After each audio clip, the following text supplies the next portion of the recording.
Hey everyone, and welcome. Today we are tackling a question that seems simple on the surface, but it actually unlocks the secrets to so many things, from cooking to global weather.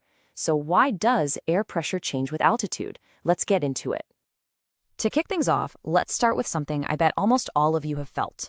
You're on an airplane, it's taking off or landing, and suddenly your ears feel weird. Maybe they hurt, or maybe you get that classic pop. Well, what's going on there?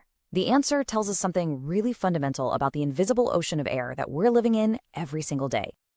So here's our game plan for today.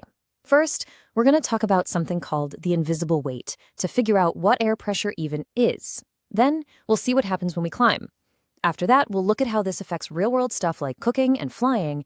Then we'll discover it's not just about altitude. And finally, we'll connect all the dots to see how this whole thing powers our planet's weather. All right, first step, the invisible weight. I absolutely love thinking about it this way. Just try to picture it. We're all living at the bottom of a massive ocean of air. And just like an ocean of water, all that air has weight. So, when we talk about air pressure, what we're literally talking about is the weight of a giant column of air that's sitting right on top of you, stretching from the ground all the way up to the edge of space. It's there all the time, pushing down on us. And we're not talking about a tiny amount of weight here. At sea level, the air is pressing down with about 14.7 pounds of force on every single square inch of your body. That's kind of like balancing a bowling ball on every square inch of you. Crazy, right? The only reason we don't get crushed is that the pressure inside our bodies is pushing out with the same force. Okay, so we've got this invisible weight pushing down on us at sea level. But the whole point of our question today is what happens when we start to climb? Let's take a look at how that pressure changes as we go up. The logic here is actually super simple. As you go higher, whether you're hiking up a mountain or flying in a jet, there's just less of that ocean of air stacked on top of you. And well, less air means less weight, which means less pressure. It's as simple as that. And here's a really cool pattern. There's a rule of thumb that for every 5 kilometers, that's about 3 miles, that you go up, the air pressure gets cut in half. So think about it. Commercial jets fly at around 10 kilometers. At that height, you're only feeling about a quarter of the air pressure you'd feel on the ground. That is a massive difference. So, okay, this isn't just some abstract science thing. These changes in pressure have some really tangible and sometimes kind of weird effects on our everyday lives. Let's talk about cooking. If you're in Denver, the mile-high city, the air pressure is a lot lower. This means there's less weight pushing down on a pot of water, so it's easier for the water molecules to escape and turn into steam. The result? Water actually boils at a lower temperature, 95 degrees Celsius instead of 100. And while that sounds faster, it actually means you have to cook stuff like pasta or an egg for longer to get it properly done. And that idea leads right into the concept of thin air. Because the pressure is lower, the air molecules are spread farther apart. The air is just less dense. This is a huge deal for mountaineers. On a place like Mount Everest, every single breath you take pulls in fewer oxygen molecules. That's exactly why so many climbers need to carry supplemental oxygen. Okay, so let's finally solve that ear-popping mystery from the beginning. Inside your ear, you've got this tiny little tube called the eustachian tube. Its job is to make sure the pressure inside your ear matches the pressure outside. But when a plane is taking off or landing, the cabin pressure outside changes really fast. If your tube is a little blocked, maybe you have a cold, a pressure difference builds up and it pushes on your eardrum, which can hurt. That pop you feel, that's the amazing moment your little tube finally opens up and everything equalizes. Ah, relief.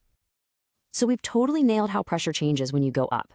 But what about the pressure differences from place to place right here on the ground? This is where it gets really good because this is the key to understanding all weather.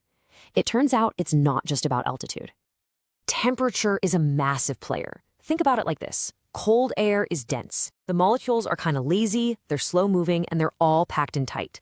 This heavy, dense air sinks, and that creates what we call high pressure. On the flip side, warm air is way less dense. Its molecules are energized, zipping all over the place, and spread far apart. This later air rises, and that creates low pressure.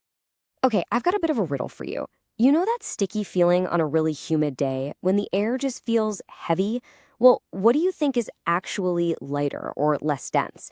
A cubic foot of that humid air or a cubic foot of nice, dry air? Get ready for this, because the answer is pretty surprising. Humid air is actually less dense than dry air. I know, it feels heavier to us because it makes it harder for our sweat to evaporate. But at the molecular level, the lighter water vapor molecules, that's H2O, actually push out and replace the heavier nitrogen and oxygen molecules that make up most of our air. So more humidity actually means lower air pressure. Wild. So let's put it all together then. What's the recipe for the highest possible surface pressure? Well, you'd start with cold air because it's naturally dense. And then you'd want that air to be dry because it's made of heavier molecules. And there you have it. Cold, dry air masses are what create the most intense high-pressure systems on the planet. And this brings us right to our grand finale.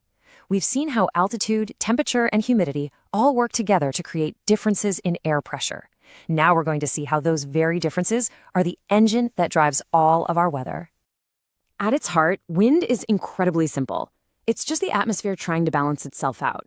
Air will always flow from an area of high pressure toward an area of low pressure. That movement is what we feel as wind. And if you have a big difference in pressure over a short distance, you're going to get some really strong winds. And it's a two-way street. Pressure differences create wind, but the wind itself can actually change the pressure. When air flows together and starts to pile up, that's called convergence, it literally adds weight to the air column and makes the surface pressure go up. And the opposite happens when air spreads out from an area. That's divergence. The pressure drops. It's this constant dance of cause and effect. And here it is, the big takeaway. These seemingly tiny differences in the weight of air from one place to another are powerful enough to create everything we call weather, from a gentle summer breeze all the way up to a massive hurricane. These pressure differences are the engine of it all. So from the pop in your ears on a plane, to how long it takes to boil an egg, to the wind you feel on your face, it all comes back to the simple weight of the air above us. The next time you feel a breeze, maybe you'll be able to picture it. Air flowing down invisible mountains of high pressure and into invisible valleys of low pressure. Thanks so much for joining me today.